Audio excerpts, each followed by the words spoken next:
ஒரு பெரிய காடு. அந்த காட்டுக்கு மத்தியில் ஒரு ஆசிரமம். அங்கே ஒரு முனிவர் இருந்தார்.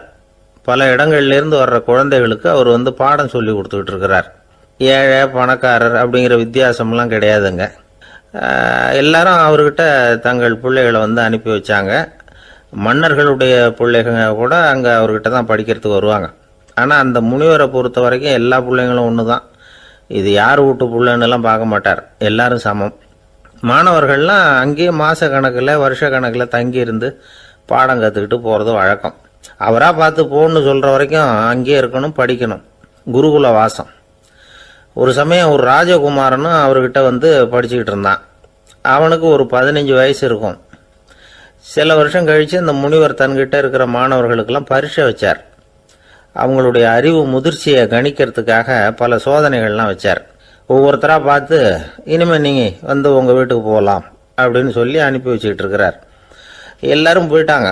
கடைசியாக மிஞ்சி இருந்தது ஒரே ஒரு மாணவன். அவனை மட்டும் வீட்டுக்கு அனுப்பலை. யார் அந்த பையன் தெரியுமா? அவன்தான் அந்த ராஜகுமாரன். ராஜகுமாரனுடைய தந்தைக்கு, அதுதான் அந்த ராஜாவுக்கு, அங்கே வயசு ஏறிக்கிட்டே போகுது. என்ன இது, படிக்க போன பையன் இன்னும் திரும்பி வரலையே அப்படின்னு நினைச்சார். வந்துட்டா சீக்கிரமாக அவனுக்கு பட்டம் கட்டிவிட்டு நாம் விலகிக்கலாமே அப்படின்னு நினச்சாரு. கல்யாணம் வேற பண்ணி பார்க்கணும் பையனுக்கு. ஆனால் பையன் வர்ற வழியை காணும். ராஜா பார்த்தார். சரி, நேர்லேயே போய் என்னன்னு தெரிஞ்சுட்டு வந்துடுவோம் அப்படின்னு காட்டுக்கு புறப்பட்டார். அங்கே போய் முனிவரை பார்த்தார். முனிவர் இவரை அன்பாக வரவேற்று உட்கார வச்சார். அதுக்கப்புறம் ராஜா மெதுவா, எல்லாரையும் வீட்டுக்கு அனுப்பி வச்சுட்டீங்களாமே, ஏன் பிள்ளைய மட்டும் அப்படின்னு சொல்லி மெதுவாக இழுத்தார். முனிவர் இதுக்கு உடனே பதில் சொல்லலை. ராஜாவை கூப்பிட்டுட்டு போய் விருந்தினர் குடிசையில் தங்க வச்சார். அதுக்கப்புறம் சொன்னார், உங்கள் மகன் எல்லா பாடங்கள்லையும் முதல் இடம் வாங்கியிருக்கான். இப்படி முதலாவதாக வர்ற மாணவனுக்கு நாங்கள் இன்னொரு தேர்வு வைக்கிறது வழக்கம். அதுலேயும் அவன் முதலாவதாக வந்துட்டான்னா அவன் ஒரு பெரிய வித்வான் அப்படிங்கிற கௌரவத்தை அடைஞ்சிருவான் அப்படின்னார். அதாவது முனிவர் அப்படி சொல்கிறார். அப்படி சொல்லிவிட்டு போயிட்டார் அவர். ராஜா அங்கேயே தங்கிட்டார். ராத்திரி படுத்து தூங்கினார். காலையில் எழுந்திரிச்சு அந்த குடிசைக்கு வெளியில் வந்தார் பல்லு விளக்கிறதுக்காக. அந்த சமயத்தில் தூரத்தில் ஒருத்தன் ஒரு கையில் கோடாலியை வச்சுக்கிட்டு தலையில் ஒரு பெரிய விறகு கட்டை சுமந்துக்கிட்டு வந்துக்கிட்டு இருக்கிறது மாதிரி தெரிஞ்சுது. யாராவது விறகு வெட்டியாக இருக்கும் அப்படின்னு நினைச்சார் ராஜா. கிட்ட வந்ததும் உத்து பார்க்குறாரு. பார்த்தா அது தன்னோட புள்ள. திகைச்சு போயிட்டார். என்ன இது, ஒரு ராஜகுமாரனை கூட இது மாதிரி வேலையெல்லாம் செய்ய சொல்கிறாங்களே அப்படின்னு நினைச்சார். ராஜகுமாரன் விறகு கட்டை கொண்டுகிட்டு போய் கொல்லை பக்கம் வச்சான். அந்த சமயம் முனிவர் அங்கே வந்தார். என்ன மகனே, விறகு வெட்டிட்டு வந்துட்டியா? சரி, இப்போ ஒரு துடைப்பத்தை எடுத்துக்கோ, விருந்தினர் குடிசையின் வாசல் பக்கத்தை கூட்டி பெருக்கி சுத்தம் பண்ணு போ அப்படின்னார். அப்படியே செய்கிறேன் குருவே அப்படின்னு சொல்லிவிட்டு போனான். சுத்தம் பண்ண ஆரம்பிச்சுட்டான். ராஜா பார்த்தார் இதை. உடனே ஓடியாந்தார். மகனே, என்ன காரியம் பண்ணுற? துடப்பத்தை கீழே போடுனார். இப்போ அந்த ராஜகுமாரன் சொல்கிறான், தந்தையே, இது என்னுடைய குருதேவரோட உத்தரவு. இங்கே நான் ஒரு மாணவன். இங்கே அரசனும் ஒன்று தான், ஆண்டியும் ஒன்று தான். குருதேவர் சொல்கிறத மறுக்காமல் செய்கிறது தான் எங்கள் கடமை அப்படின்னா. இந்த சமயம் முனிவர் அங்கே வந்தார். இவனை முதுகில் தட்டி கொடுத்தார். அப்புறம் ராஜா கிட்ட சொன்னார், அரசே, உங்கள் புள்ள எங்கள் கடைசி தேர்வுலையும் வெற்றி பெற்றுட்டான். பணிவு தான் மாணவர்களின் மிக உயர்ந்த குணம். குருநாதர் சொல்றது மனசுக்கு பிடிக்கலன்னா கூட மறுக்காம செய்யணும். அப்படி செய்யறதுனால எதை செய்யலாம் எதை செய்யக்கூடாது அப்படிங்கிற விவேகம் அவங்களுக்கு வந்துடும். செய்யக்கூடாததை கூட பெரியவங்க சொல்லிவிட்டா செஞ்சுதான் ஆகணும் அப்படிங்கிற பணிவு அவங்களுக்கு வந்துடும். இந்த குணம் வந்துட்டுதுன்னா அவங்க எத்தனை கடினமான வேலையா இருந்தா கூட ரொம்ப சுலபமா செஞ்சு முடிச்சிருவாங்க. தூக்கத்திலேயும் அப்புறம் துக்கத்திலேயும் தோண்டு போட மாட்டாங்க.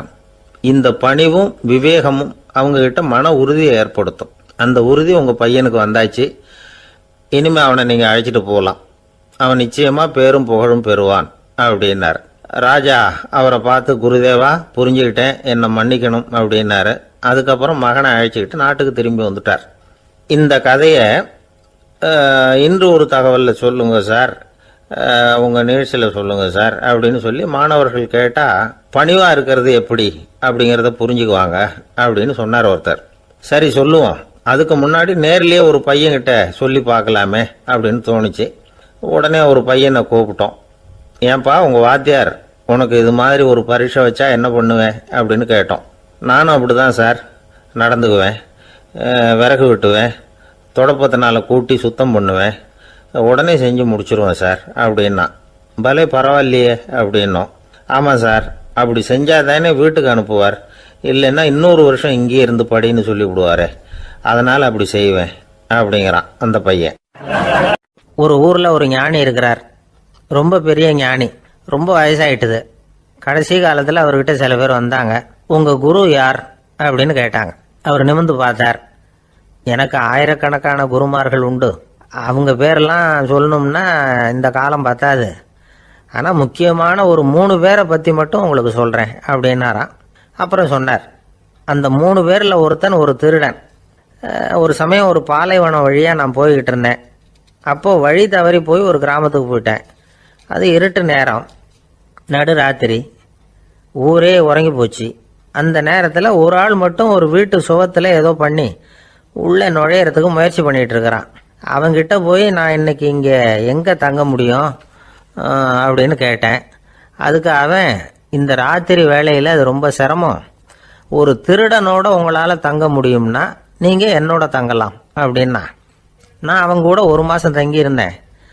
ஒவ்வொரு நாள் ராத்திரியும் இப்போ நான் என்னுடைய வேலைக்கு போகிறேன், நீங்கள் ஓய்வு எடுத்துக்கோங்க அப்படின்னு சொல்லிவிட்டு போவான். அவன் திரும்பி வந்த உடனே உனக்கு ஏதாவது கிடைச்சிதான்னு நான் கேட்பேன். அதுக்கு அவன், இன்னைக்கு ராத்திரி ஒன்றும் இல்லை, நாளைக்கு மறுபடியும் முயற்சி பண்ணுவேன் அப்படின்பா. எப்பவும் அவன் நம்பிக்கை இழந்ததே கிடையாது, எப்பவும் சந்தோஷமாகவே இருப்பான். நானும் ரொம்ப காலமாக தியானம் பண்ணிக்கிட்டே இருந்தேன், ஒன்றுமே நடக்கலை. ஆனால் நான் என்ன பண்ணேன் தெரியுமா, மனசு வருத்தப்படும், நம்பிக்கை இழந்துருவேன். அப்போல்லாம் அந்த திருடனுடைய விடாமுயற்சி தான் ஞாபகத்துக்கு வரும். அதனால் அந்த திருடன் எனக்கு ஒரு குரு. என்னுடைய 2வது குரு யாருன்னா அது ஒரு நாய். இது எப்படின்னா, ஒரு சமயம் எனக்கு ரொம்ப தாகமாக இருந்தது. ஒரு நதியை நோக்கி போய்கிட்டு இருந்தேன். அப்போ ஒரு நாயும் வந்தது, அதுக்கும் தாகம். ஓடி வந்து ஆற்றை பார்த்தது. அதோட நிழல் வந்து ஆற்றுல தெரிஞ்சது. அதை பார்த்ததும் பயந்துட்டுது. அதாவது அது தன்னுடைய சொந்த உருவத்தையே கண்டு பயந்தது. அதை பார்த்து குறைக்குது, திரும்பி ஓடிச்சு. ஆனால் அதுக்கு தாகம் அதிகமாக இருந்ததுனால அது மறுபடியும் திரும்பி வந்தது. பார்த்தா மறுபடியும் தண்ணியில் நாயோட உருவம் தெரியுது. இப்படி சில தடவை பண்ணிச்சு. இருந்தாலும் கடைசியில் தண்ணியில் குதிச்சுட்டுது துணிஞ்சி.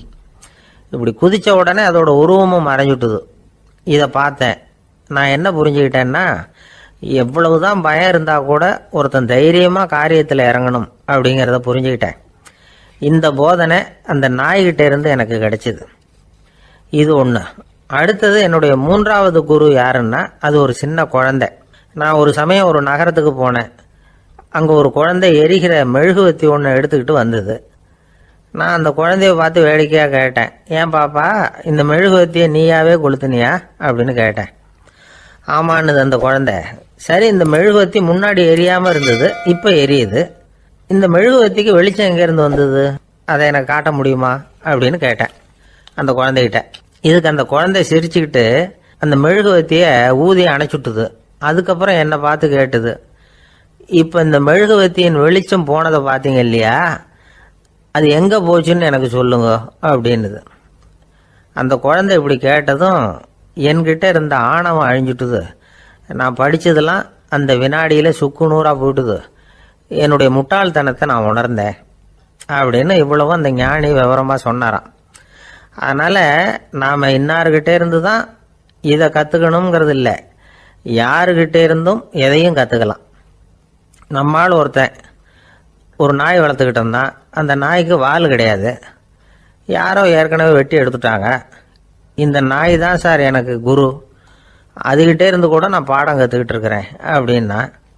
அப்படி என்ன கற்றுக்கிட்டேன் இந்த வால் இல்லாத நாய்கிட்டே இருந்து அப்படின்னு கேட்டோம். நாம் யாருக்கிட்டையும் வாலாட்டக்கூடாது அப்படிங்கிற பாடத்தை அதுகிட்டே இருந்து தான் நான் கற்றுக்கிட்டேன் அப்படின்னா. ஒரு ஊரில் ஒரு பெரிய ஞானி இருந்தார். அவர் படுக்கையில் இருந்தார். இன்னும் கொஞ்ச நேரம்தான் அவர் இந்த உலகத்தில் இருக்க போகிறார். அவரை சுற்றி ஏகப்பட்ட கூட்டம்.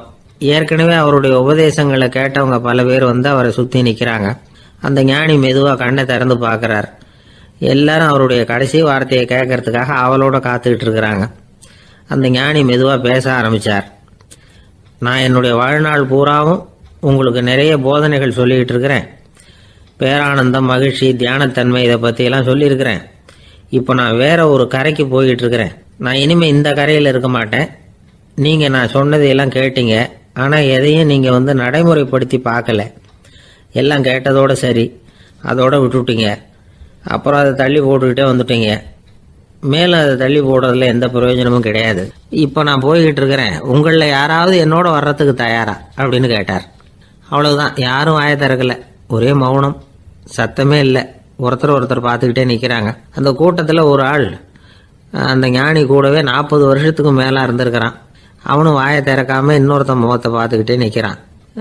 இந்த சமயத்தில் பின்னாடி நின்றுட்டு இருந்த ஒருத்தன் கையை தூக்கினான். ஞானி அவனை பார்த்தார். சரி, ஒருத்தனுக்காவது நம்மோட வர்றதுக்கு தைரியம் இருக்குது அப்படின்னு நினைச்சார். ஆனால் அந்த ஆள் என்ன சொன்னான் தெரியுமா? ஐயா, நீங்கள் கேட்குறப்போ நான் உடனே எழுந்திருக்கல, கையை மட்டும்தான் தூக்கினேன். என்ன காரணம்னா, நான் எப்படி அடுத்த கரைக்கு வந்து சேர்றதுங்கிறது தெரிஞ்சுக்கிறதுக்காக தான். அந்த விவரத்தை மட்டும் இப்போ உங்ககிட்ட இருந்து நான் தெரிஞ்சுக்க ஆசைப்படுறேன். ஏன்னா இப்போ நான் உங்கள் கூட வர்றதுக்கு தயாராக இல்லை. எவ்வளவோ காரியங்களை நான் இன்னும் இங்கே முடிக்க வேண்டியிருக்குது. வீட்டுக்கு ஒரு விருந்தினர் வந்திருக்கிறார். என்னுடைய இளைய மகனுக்கு கல்யாணம் பண்ணி வைக்கணும். அதனால் இன்னைக்கு உங்கள் கூட வர முடியாது. அது மட்டும் இல்லை, இப்போ உங்கள் கூட அடுத்த கரைக்கு வந்தால் திரும்பி வர முடியாதுன்னு வேற சொல்கிறீங்க. அதனால் இப்போ நான் வரல. இன்னொரு நாள் நிச்சயமாக நான் வர்றேங்க, வந்து உங்களை சந்திக்கிறேன். அதனால் இப்போ நீங்கள் இன்னொரு தடவை எங்களுக்கு விளக்கமாக சொல்லணும்.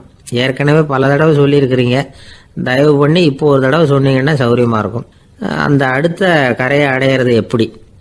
இப்போ ஒரு தடவை அதை விளக்கமாக சொல்லிட்டீங்கன்னா நல்லா ஞாபகப்படுத்திக்குவேன். அது சரியான சமயம் வர்றப்போ இது எனக்கு உதவியாக இருக்கும் அப்படின்னு நானா.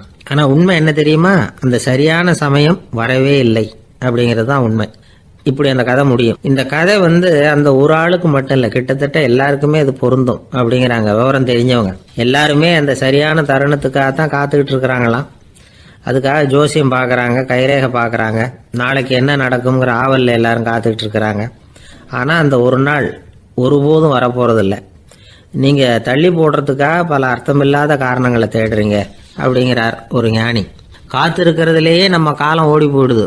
ஏன்னா இன்னைக்கு நாம் சிந்திக்கிறது நாளைக்கு நாம் சிந்திக்கிறது இல்லை. ஒவ்வொரு நாளும் ஒவ்வொரு மாதிரி போயிடுது.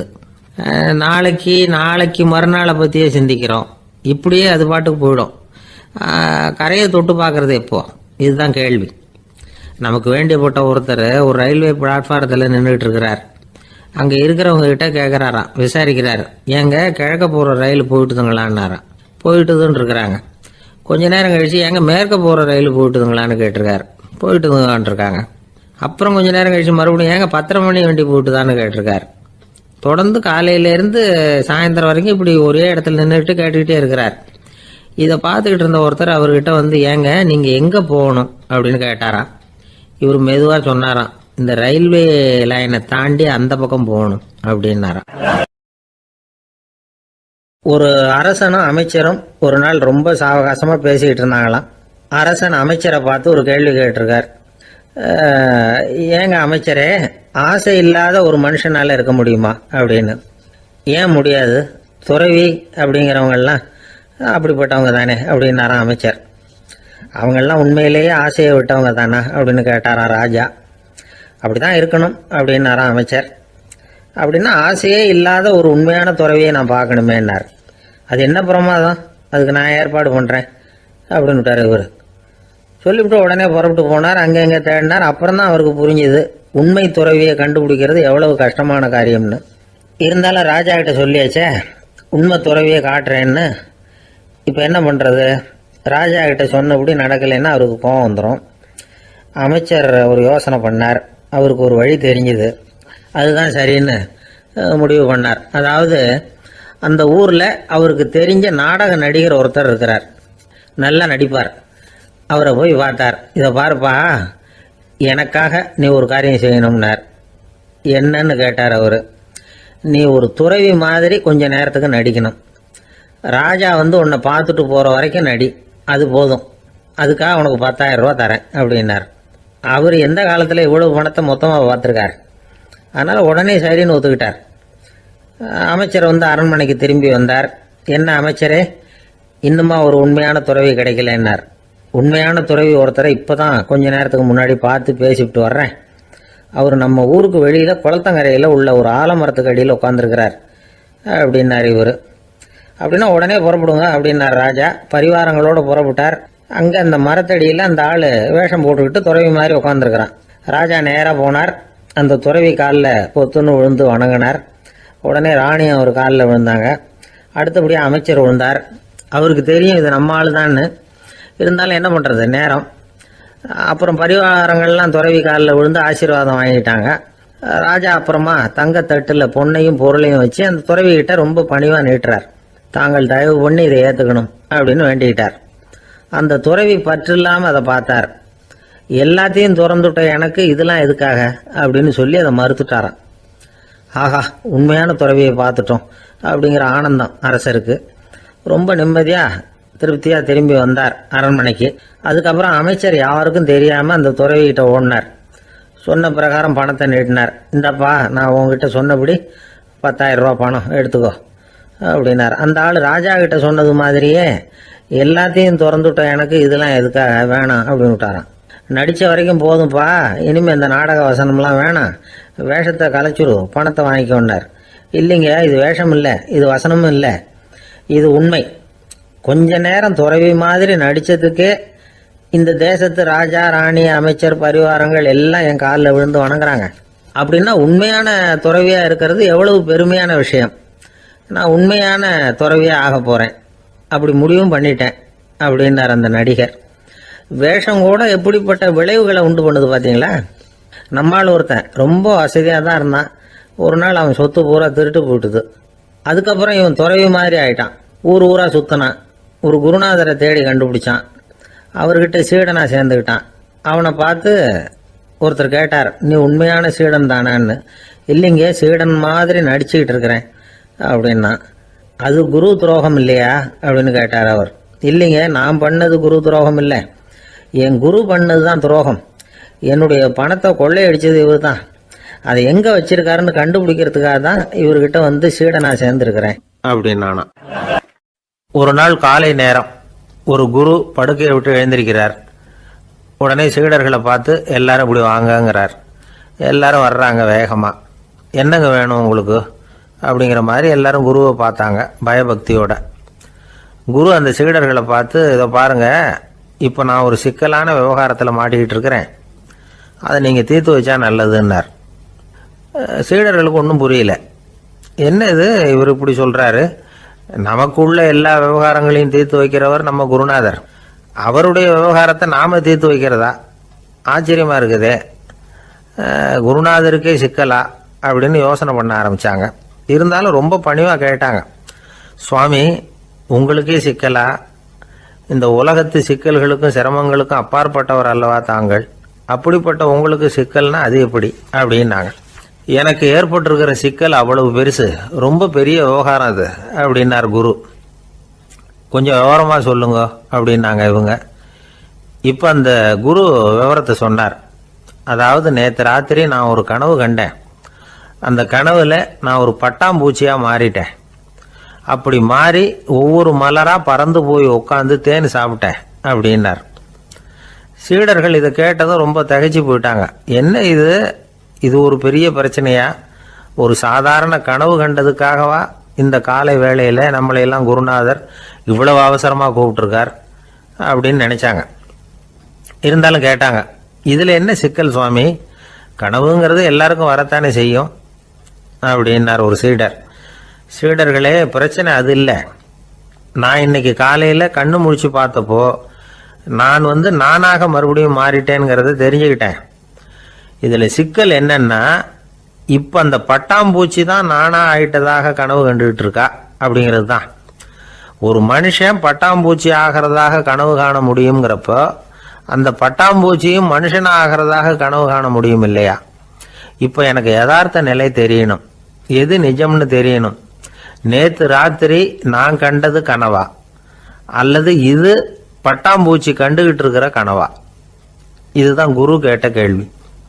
இதை கேட்டதும் சீடர்கள் ரொம்ப குழம்பி போயிட்டாங்க. சுவாமி, இது வரைக்கும் நாங்கள் தூங்குறப்ப பார்க்கறது கனவுன்னும் மூழ்கிட்டு இருக்கிறப்ப பார்க்கறது நனவுன்னு நம்பிக்கிட்டு இருக்கிறோம்.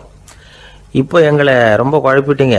இதுக்கு பதில் சொல்ல எங்களுக்கு சக்தி இல்லை அப்படின்னு சொல்லிவிட்டாங்களாம். அதுக்கப்புறம் அந்த குரு சொன்னாராம், நினைவு தான் முக்கியமான அம்சம்.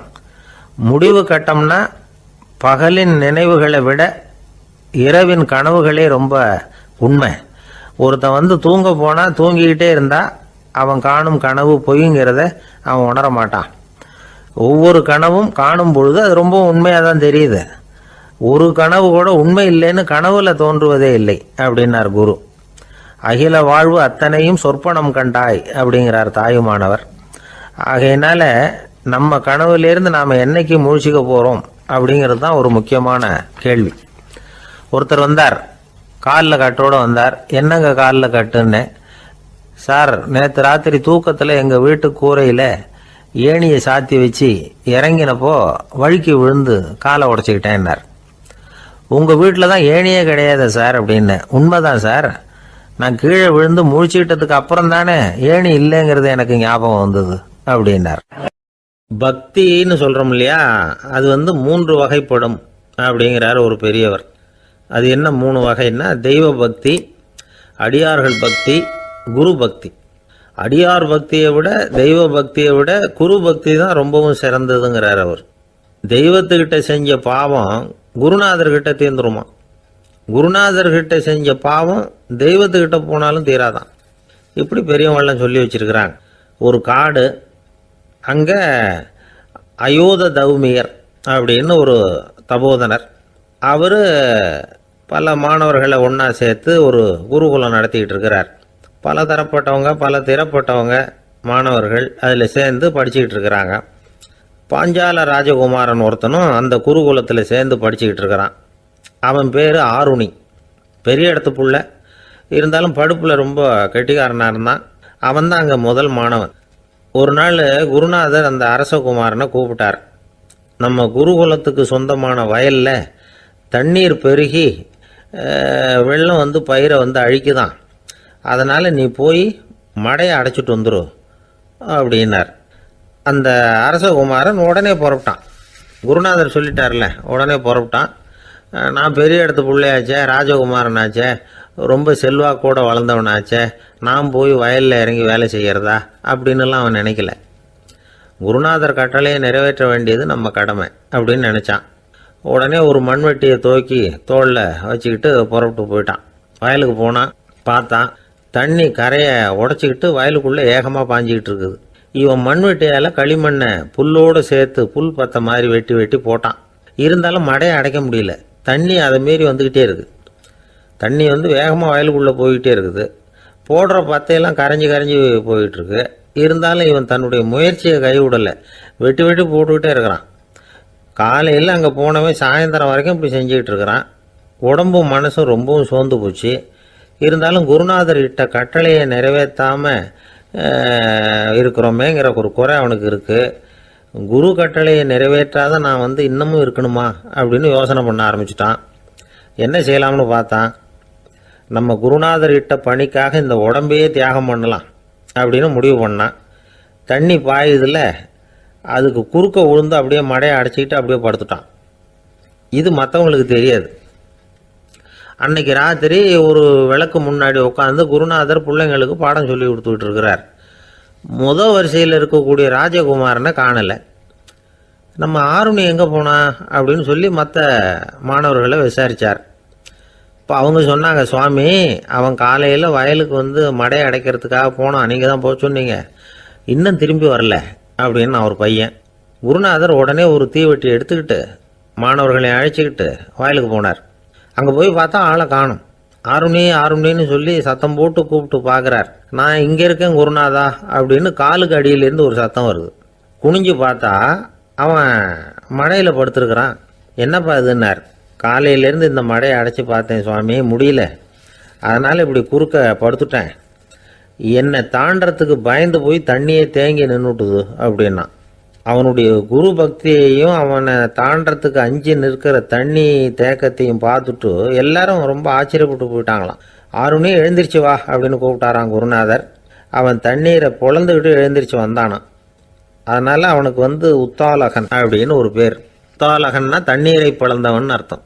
அந்த உத்தாலகன் மாதிரி இந்த காலத்து மாணவர்களுக்கும் குரு பக்தி வேணும் அப்படின்னு சொன்னோம் ஒரு பள்ளிக்கூடத்தில். உடனே நிறைய மாணவர்கள் எழுந்திரிச்சு நின்னாங்க. சார், நீங்கள் எங்களை இன்னமும் சரியாக புரிஞ்சுக்கலன்னு நினைக்கிறோம். அன்னைக்காவது ஒருத்தன் அப்படி இருந்தான், இன்னைக்கு ஏகப்பட்ட உத்தாலகர்கள் இருக்கிறோம். எங்கள் வாத்தியார் கட்டளை இட்டா இப்போவே அது மாதிரி வயலுக்கு போய் மடையில் குறுக்கப்படுத்துக்கிறதுக்கு இந்த வகுப்பில் உள்ள அத்தனை பேரும் தயாராக இருக்கிறோம் அப்படின்னாங்க. அப்படியா அப்படின்னு சொல்லி கேட்டோம் ரொம்ப சந்தோஷமாக. ஒருத்தன் ரொம்ப அடக்கமாக எழுந்திரிச்சான். அப்புறம் சொன்னான், ஆமாம் சார், வகுப்பில் இவர் நடத்துகிற பாடத்தை கேட்டுக்கிட்டு இருக்கிறத விட பேசாமல் போய் மடையில் படுத்துடுறது ஒன்றும் கஷ்டமான காரியமாக இருக்காது. அதனால தான் எல்லாரும் அங்கே போகிறேன்னு சொல்கிறோம் அப்படிங்கிறான். கங்கை கரை தோட்டம் பக்கத்தில் ஒரு ஆசிரமம், அங்கே ஒரு பெரியவர் தங்கி இருக்கிறார். அவர் தான் ராமகிருஷ்ண பரமஹம்சர். அந்த ஆசிரமம் இருந்த இடம் கரக்பூர். வங்காளத்தில் பொதுவாக எல்லாரும் மீன் சாப்பிட்றது உண்டு. கங்கையில் குளிச்சுட்டு கையில் ஒரு மீனோடு வர்றது வழக்கம். இவர் இருக்கிற இடத்துக்கு கங்கையில் படகு வழியாக வரணும். அப்படி தான் எல்லாரும் வருவாங்க. வர்றவங்கள ஒன்று கூட்டி ஆன்மீக விஷயங்களை பற்றி பேசிக்கிட்டு இருப்பார். ஒவ்வொரு நாள் ஒவ்வொருத்தர் நகரத்துக்கு போகணும். வரும்பொழுது மீன் கொண்டுகிட்டு வரணும். அதுக்கு ஒரு அட்டவணையே உண்டு ஆசிரமத்தில். அது பிரகாரம் ஒரு நாள் சுவாமி யோகானந்தர் படகில் போனார். படகை செலுத்தினவங்க ராமகிருஷ்ணரையும் சுவாமி யோகானந்தரையும் மற்றவங்களையும் பித்தர்கள் அப்படின்னு சொல்லி ஏளனமாக பேசினாங்க. அவங்க என்ன பைத்தியம் பிடிச்சவங்க அப்படிங்கிறது மாதிரி. சுவாமி யோகானந்தருக்கு ரொம்ப மென்மையான இதயம். இவங்க இப்படி கண்ணாபின்னான்னு பேசுகிறத பார்த்தா மீனை வாங்கிட்டு திரும்புகிறப்போ என்ன நடக்குமோ அப்படிங்கிற பயம் வேற வந்துட்டுது அவருக்கு. அவ்வளவு மென்மையானவர். இதை தெரிஞ்சுக்கிட்ட ராமகிருஷ்ணர், யோகானந்தா இங்கே வா அப்படின்னு கூப்பிட்டார். இவர் கண்ணீரை தொடச்சிக்கிட்டே கிட்ட போனார். சொன்னார், ஐயா, படகு ஓட்டுறவங்க உங்களை பற்றி மோசமாக பேசுகிறாங்க. என்ன திட்டினா பரவாயில்ல, ஆனால் உங்களை அவங்க திட்டுறாங்க. அதை என்னால் தாங்கிக்க முடியல அப்படின்னார். இதை கேட்டதும் ராமகிருஷ்ணருக்கு கோபம் வந்துட்டு தான். என்னது, உன்னுடைய குருவை பற்றி அவங்க மோசமாக பேசும்பொழுது நீ சும்மா இருந்தியா? வெளியில் போ அப்படின்னு விட்டார். குரு நிந்தனை செய்கிறப்போ அதை கேட்டுக்கிட்டு சும்மா இருக்கலாமா? குரு நிந்தனையை கேட்டால் பாவம் இல்லையா? என்னை தூற்றும் போது அவங்க பாவம் செய்கிறாங்க. அதை கேட்டுக்கிட்டு நீ சும்மா இருந்தால் நீயும் பாவம் செய்கிற அப்படின்னாராம். அடுத்த நாள் சுவாமி நிரஞ்சனானந்தர் போக வேண்டிய நாள். இவர் படகுல போகும்பொழுதும் அதே மாதிரி நடந்துதான். அவங்க மோசமாக பேச ஆரம்பித்தாங்க, திட்ட ஆரம்பித்தாங்க. அப்படி கேலி பண்ண ஒருத்தனை இவர் என்ன பண்ணார், பலார்னு கன்னத்தில் அரைஞ்சிட்டார். இன்னொருத்தனை கங்கையில் தூக்கி எறியறதுக்கும் தயாராகிட்டார். அதுக்கப்புறம் அவங்க யாரும் வாயை திறக்கலை. மீன் வாங்கிட்டு வர்றப்பவும் படகுல ஒரே அமைதி. அவ்வளவு பயம் அவங்களுக்கு. ராமகிருஷ்ணர் கூப்பிட்டு விசாரித்தார் என்ன நடந்ததுன்னு. இவர் சொன்னார், அவர் யோகானந்தா போகும்பொழுது என்ன நடந்ததோ அப்படியே தான் இப்பவும் நடந்தது. குரு நிந்தனை செய்கிறத கேட்டுக்கிட்டு நான் சும்மா இருப்பேனா? ஒருத்தனை அப்படியே அரைஞ்சுட்டேன், இன்னொருத்தனை ஆற்றுல தூக்கி போட்டுருவேன்னு பயமுறுத்தினேன், அவ்வளவுதான் அப்படின்னாராம். இப்போவும் ராமகிருஷ்ணருக்கு கோபம் வந்துட்டு தான். என்ன இது, அணியறது காஷாயம், இருக்கிறது ஆசிரமம், உனக்கு இவ்வளவு கோபம் வந்ததுன்னா அப்புறம் என்னத்துக்கு ஆசிரமத்தில் இருக்கணும்? பிரம்மச்சாரி எப்பவும் அமைதியாக இருக்கணும் அப்படின்னு அறிவுரை சொன்னாராம் ராமகிருஷ்ணர். அப்போ இவர் கேட்டாராம், ஏங்க அவருக்கு ஒரு விதமான அறிவுரை சொன்னீங்க, எனக்கு வேற விதமாக அறிவுரை சொல்கிறீங்க, இதில் எது உண்மை அப்படின்னு கேட்டிருக்கார். இதுக்கு ராமகிருஷ்ணர் சொன்ன பதில் என்னன்னா, அட அசடே, சக்கரத்தில் காற்று அதிகமாக இருந்தால் குறைக்கணும், குறைச்சலாக இருந்தால் கூட்டணும். அவன் சாது, அவனுக்கு அதிக உணர்ச்சி தேவை, உனக்கு படபடப்பு அதிகம், உனக்கு பொறுமை தேவை அப்படின்னாராம். இதில் உள்ள கருத்து என்னன்னா, கல்விங்கிறது எப்படின்னா அதை சூழ்நிலைக்கு தகுந்த மாதிரி கற்பிக்கணும். எல்லாருக்கும் ஒரே மாதிரி கற்பிக்கக்கூடாது. கேட்குறவர் தகுதி, புரிஞ்சுக்கிற திறமை, இதை பொறுத்து கல்வி அமையணும். ஆரம்ப காலத்தில் ஒரு குரு, அப்போ ஒரு சீடன் இருந்தான். அது வேடிக்கையான குரு, வேடிக்கையான சீடன். ஒரு ஆசிரமம். ஒரு நாள் ஒருத்தன் அவசரமாக அந்த குருவை தேடி வந்திருக்கிறான். என்ன விஷயம்னு விசாரித்தார் குரு. உங்கள் சீடர் என்னை அடிச்சுட்டார் அப்படின்னு புகார் பண்ணானா அந்த ஆள். குரு சீடனை கூப்பிட்டார். அடிச்சியா இந்த ஆளை அப்படின்னு கேட்டாராம். ஆமான் இருக்கான் சீடன். ஏன் அடிச்சே அப்படின்னு கேட்டாராம். இந்த ஆள் உங்களை பற்றி மட்டமாக பேசிவிட்டான், என்னால் அதை தாங்கிக்க முடியல, அதனால தான் அடிச்சுட்டேன் இருக்கான். அப்படி என்ன பேசினா அப்படின்னு கேட்டாராம். உன்னுடைய குருநாதர் இப்பெல்லாம் அர்த்தமில்லாமல் பேச ஆரம்பிச்சிட்டார் அப்படின்னு சொல்லிவிட்டான், அதனால தான் அடிச்சுட்டேன் அப்படின்னு நானாம். அதுக்காக அடித்தே அப்படின்னாரான். நான் அதுக்காக அடிக்கல குருவே, இப்பெல்லாம் நீங்கள் அர்த்தம் இல்லாமல் பேசுகிறதாக அவன் சொல்கிறான் அப்படின்னா இதுவரைக்கும் நீங்கள் அர்த்தத்தோடு பேசினதாகத்தானே அர்த்தம்.